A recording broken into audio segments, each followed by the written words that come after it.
Everyone, मैं राकेश त्रिवेदी आप सभी का स्वागत करता हूं अपने YouTube channel equity age learning centre में। और बात करेंगे आज ढेर सारी हम लोग लॉन्ग टर्म से लेके शॉर्ट टर्म ट्रेंड तक की। और साथ ही साथ हम लोग आज एक इम्पोर्टेंट चीज देखने वाले हैं कि इक्विटी एज लर्निंग सेंटर में आप लोगों को टाइम साइकिल के बारे में हम लोग बताने जा रहे हैं कि टाइम साइकिल को हम लोग किस तरह से बेस बना के हमारे ट्रेंड को कैप्चर कर सकते हैं हम लोग। मतलब टाइम साइकिल का बोलने का मतलब यहाँ पे ये है कि कितने टाइम में हमारा जो ट्रेंड चल रहा है वो कितने टाइम में कंप्लीट होगा, इस चीज को हम लोग कैप्चर कर सकते हैं। ठीक है, तो हम लोग बात करेंगे आगे हमारे निफ्टी के डेली चार्ट के ऊपर। और निफ्टी का डेली चार्ट हमें ये दिखाने की कोशिश कर रहा है कि लॉन्ग टर्म का जो हमारा ट्रेंड है, आप यहाँ पे देखेंगे अगर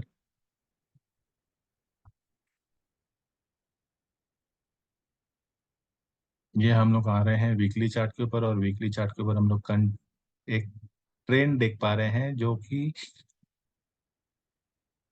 23 मार्च 2020 से शुरू हुआ है, जहाँ पे मार्केट ने बॉटम बनाया था 7,500 का। वहां से हम लोगों ने जीरो पॉइंट को पकड़ा है और उस जीरो पॉइंट को पकड़ के हम लोग देख पा रहे हैं कि ये वेव वन हमारा कंप्लीट हुआ, ये वेव टू, ये वेव थ्री, ये wave four, wave five, wave six, wave seven, wave eight, wave nine, wave 10 complete करने के बाद में यहाँ पे हमारा कंप्लीट हुआ वेव 11। और ये वेव 12 कंप्लीट हुआ 26 अक्टूबर 2023 के लो के साथ। 18,837 का लो बनाया और उसके बाद मार्केट अपने 13th वेव में चल रहा है लॉन्ग टर्म के।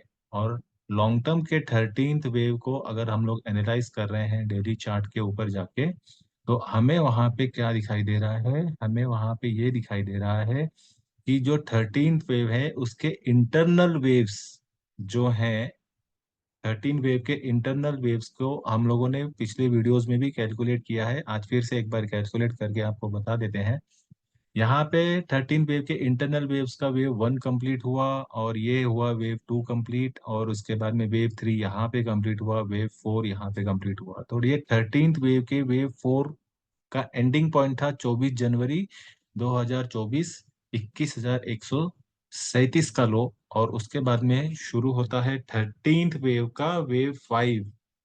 इंटरनल वेव फाइव को हम लोगों ने यहाँ पे कैलकुलेट किया, wave one, wave two, wave three, wave four, और ये वेव फाइव। अब ये क्या हुआ, यहाँ पे वेव फाइव के फॉर्मेशन पे आते आते कोई भी इम्पल्स वेव जब भी कंप्लीट होगा तो वो 5 वेव के स्ट्रक्चर में कंप्लीट होता है। बट अगर वो मार्केट एक्सटेंड करने चला जाएगा तो वो मार्केट एक्सटेंड होते होने में क्या होता है कि 5+4 = 9 वेव्स, और अगर उसको भी एक्सटेंड करेगा तो 5+4 + 4 = 13th वेव में वो स्ट्रक्चर को कंप्लीट करने की कोशिश करता है।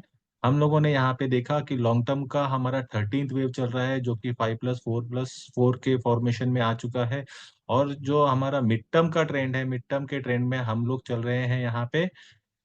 अभी हमारा वेव फाइव का फिफ्थ वेव हमारा यहाँ पे कंप्लीट हुआ, सिक्स वेव ये कंप्लीट हुआ, सेवेंथ वेव यहाँ पे कंप्लीट हुआ, और एट वेव हमारा यहाँ पे कंप्लीट हुआ, और ये नाइन्थ वेव का फॉर्मेशन हमारा चल रहा है। हम लोगों ने पिछली वीडियो में भी बात की थी कि बाय ऑन डिप वाला मार्केट है।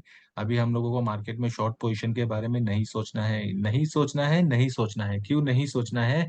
क्योंकि मार्केट तब तक नहीं टूटेगा जब तक हम नहीं टूटेंगे। जहां पे एक ट्रेडर टूटने लग जाता है, मार्केट वहीं से टूटना शुरू हो जाता है। इस साइकोलॉजी को आप लोग ध्यान में रखिएगा। ठीक है, तो अभी फिलहाल हमारा ट्रेंड क्या है, हम लोग उसी हिसाब से ही ट्रेड करेंगे। ट्रेड विद ट्रेंड, यही हमारी फिलोसॉफी होनी चाहिए मार्केट में हाल फिलहाल की सिचुएशन में। और नाइन्थ वेव का फॉर्मेशन है, नाइन्थ वेव का फॉर्मेशन किस पैटर्न में आगे जा रहा है, हम लोग इस चीज को भी आगे देखेंगे। लेकिन उससे पहले मैं आप लोगों से एक चीज को डिस्कशन करना चाहता हूँ कि जो भी हमारा वेव स्ट्रक्चर है, क्या वो अपनी टाइम साइकिल के हिसाब से चल रहा है? और अगर टाइम साइकिल के हिसाब से चल रहा है तो टाइम साइकिल्स को हम लोग किस तरह से कैलकुलेट करते हैं, ये मैं आपको बताने की कोशिश कर रहा हूँ। यहाँ पे मैंने कुछ टाइम साइकिल के, हाँ, इंस्ट्रक्शन को लिख के रखा हुआ है, ये यहाँ पे आप पढ़िएगा।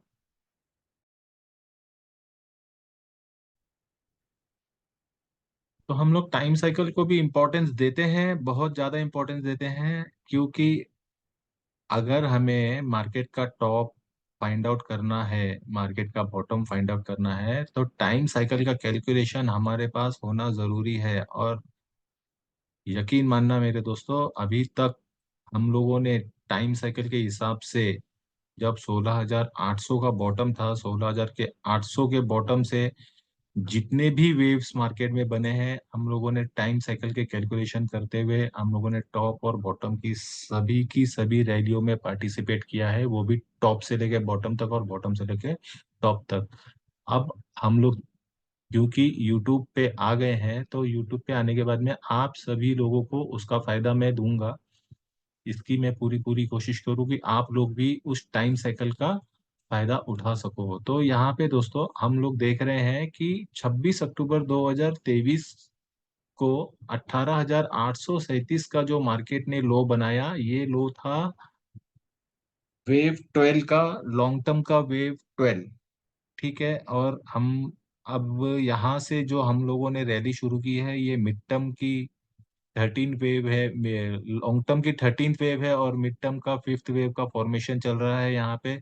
तो हम लोग यहाँ पे कैलकुलेशन कैसे करेंगे हमारे टाइम साइकिल को, ये देखिए, ये है हमारा लो यहाँ पे, और इसके बाद में शुरू हुआ हमारा एक राइजिंग ट्रेंड, और राइजिंग ट्रेंड के तहत यहाँ पे जो हम लोग आए हैं इस कैंडल पे, इस कैंडल तक हमारा, ये आप देखेंगे, यहाँ पे आप देखिएगा, क्या बताने की कोशिश कर रहा हूँ, ये है हमारा 142 बार्स का पूरा एक मिड टर्म का ट्रेंड है ये पूरा हमारे पास।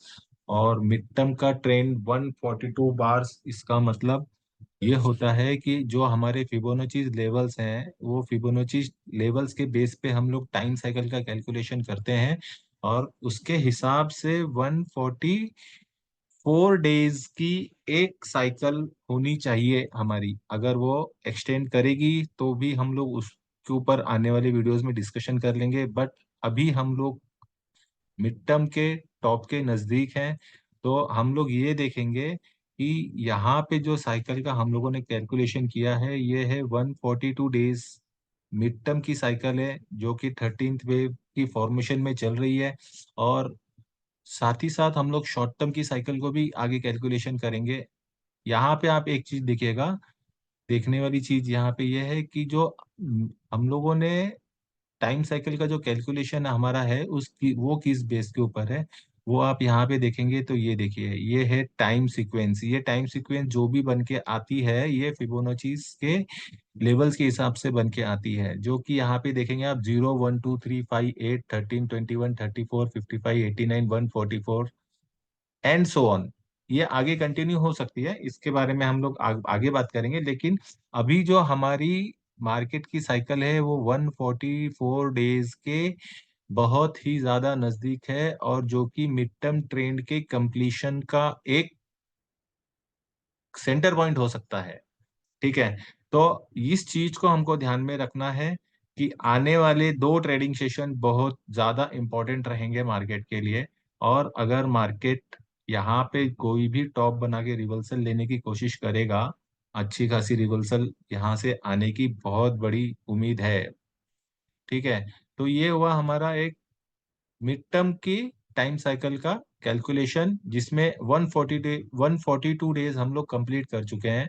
और इसके बाद में हम लोग आएंगे शॉर्ट टर्म की टाइम कैलकुलेशन। आप यहाँ पे देखिएगा 89 डेज के ऊपर भी हमारा फोकस है। तो यहाँ पे जो हम लोग बात करेंगे शॉर्ट टर्म ट्रेंड की कैलकुलेशन की, तो आप यहाँ पे ध्यान दीजिएगा कि जो शॉर्ट टर्म का ट्रेंड हमारा शुरू हुआ है, शॉर्ट टर्म के वेव 5 की साइकिल जो हमारी शुरू हुई है, वो साइकिल को हम लोग यहाँ पे कैलकुलेट करेंगे टाइम जोन के हिसाब से। और ये आप देखेंगे यहाँ पे ये हमारा लो बना है, और इस लो से ये इस वीक के हाई तक की अगर हम लोग कैंडल पकड़ते हैं, तो यहाँ पे आप देखिए 81 बार्स यहाँ पे कंप्लीट हो रहे हैं, 81 डेज लग गए हैं मार्केट को ये इस लेवल तक आने में, जो कि शॉर्ट टर्म के हिसाब से अगर हम देखेंगे तो 89 डेज के आसपास कहीं शॉर्ट टर्म की भी ये राइजिंग ट्रेंड कंप्लीट होने के पूरे पूरे आसार हैं।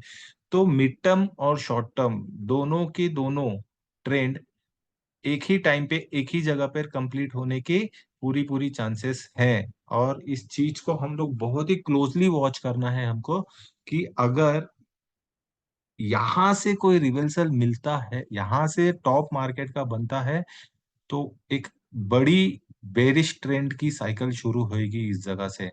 लेकिन हाल फिलहाल ट्रेंड वाला फॉर्मूला हमको हमारे दिमाग में रख के चलना है।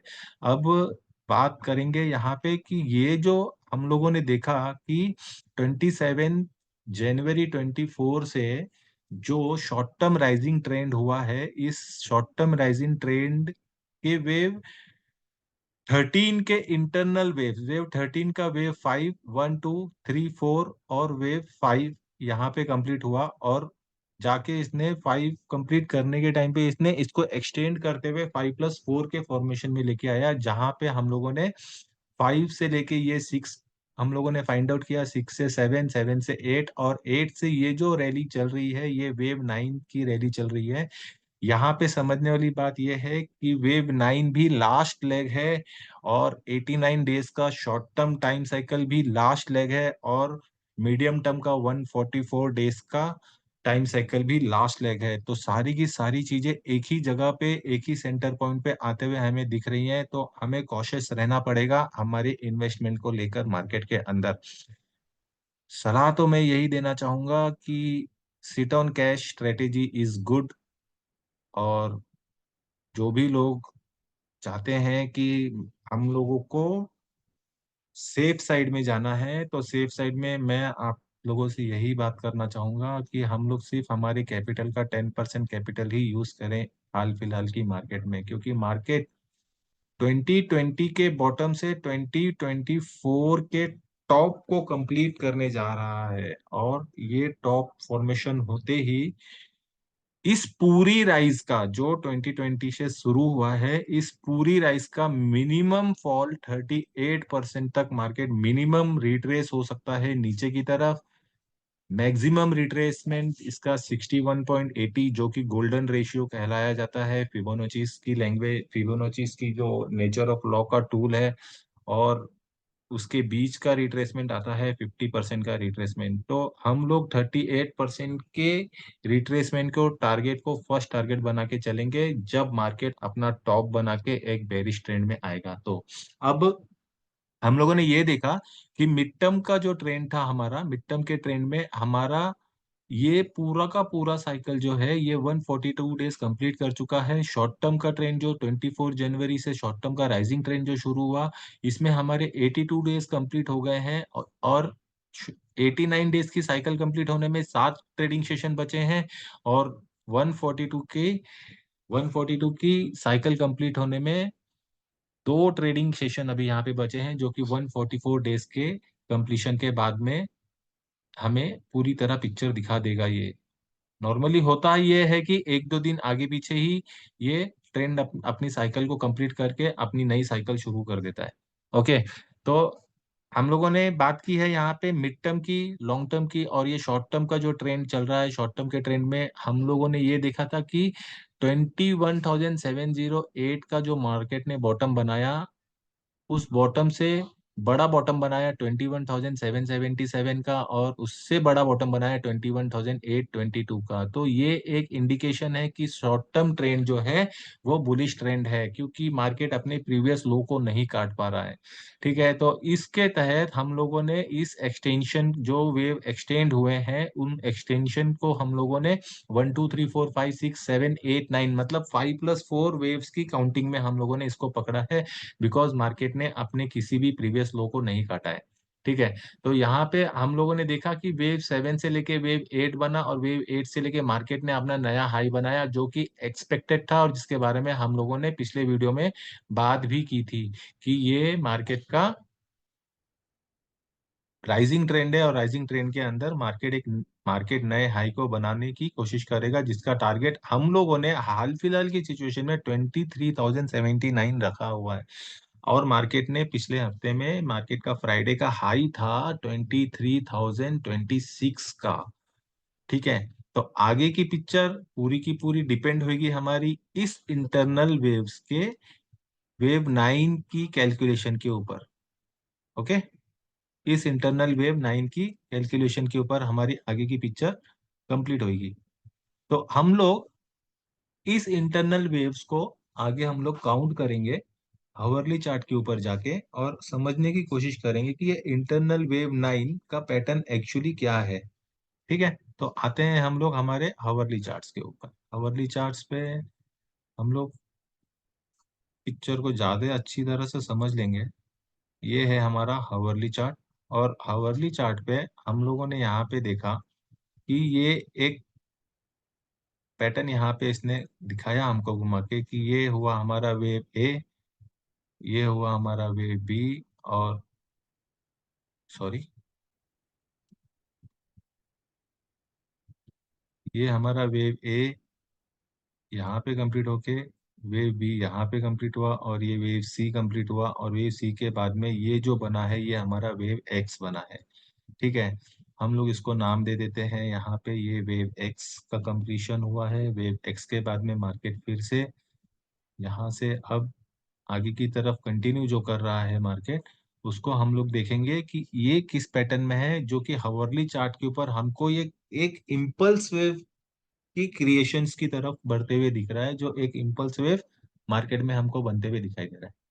ठीक है। तो कैसे, सवाल ये है कि यहाँ पे कैसे इम्पल्स वेव बन रहा है। तो यहाँ से हम लोग देखेंगे तो ये हमारा वेव वन यहाँ पे कंप्लीट हुआ, और उसके बाद में ये ए, ये बी और ये सी के तहत हमारा वेव टू कंप्लीट हुआ, और ये वेव थ्री का फॉर्मेशन यहाँ कहीं पे जाके आगे कंप्लीट करेगा। कंप्लीट करने के बाद में हम लोग एक रिट्रेसमेंट देखेंगे, जो कि वेव फोर का रिट्रेसमेंट होगा, और उसके बाद में फिर मार्केट अपना फाइनल हाई कहीं ना कहीं बनाएगा 23,225 के आसपास की उम्मीद है। फिलहाल देखेंगे, जो भी होगा वो हम लोग आगे की साइकिल में देखेंगे क्या हो रहा है। अभी हाल फिलहाल हमें ध्यान ये रखना है कि बाय ऑन डिप वाला मार्केट है। मार्केट में हम लोग शॉर्ट पोजीशंस अभी नहीं क्रिएट करेंगे। जैसे कि मैंने कहा, बहुत से लोग हैं, बहुत सारे ट्रेडर्स की ये सोच है कि मार्केट टॉप बन गया है, हर टॉप पे ये लोग मार्केट में बेरिश पोजीशंस को क्रिएट करने की कोशिश कर रहे हैं। लेकिन इस बात को आप लोग याद रखेगा, मार्केट अपने आप में सुप्रीम है, और मार्केट के टारगेट को सिर्फ मार्केट ही जानता है। हम लोग जो भी कैलकुलेशन करते हैं वो कैलकुलेशन मार्केट के पास्ट परफॉर्मेंस के बेस के ऊपर होती है। इलेट वेव इकलौती ऐसी थियरी है जो कि मास ट्रेडर की साइकोलॉजी को कैलकुलेट करती है, कि जो बड़े ट्रेडर्स हैं, जो ट्रेडर्स का बड़ा रेशियो है, उन ट्रेडर्स का क्या क्या सोच है मार्केट को लेके, उस सोच को इलेट वेव यहाँ पे कैलकुलेट करती है। तो इस चीज में हम लोगों को ध्यान देना है। अभी हाल फिलहाल हमें मार्केट में बेरिश ट्रेंड के बारे में नहीं सोचना है। मैं बार बार कह रहा हूं, जब तक आप नहीं टूटोगे तब तक मार्केट नहीं टूटेगा।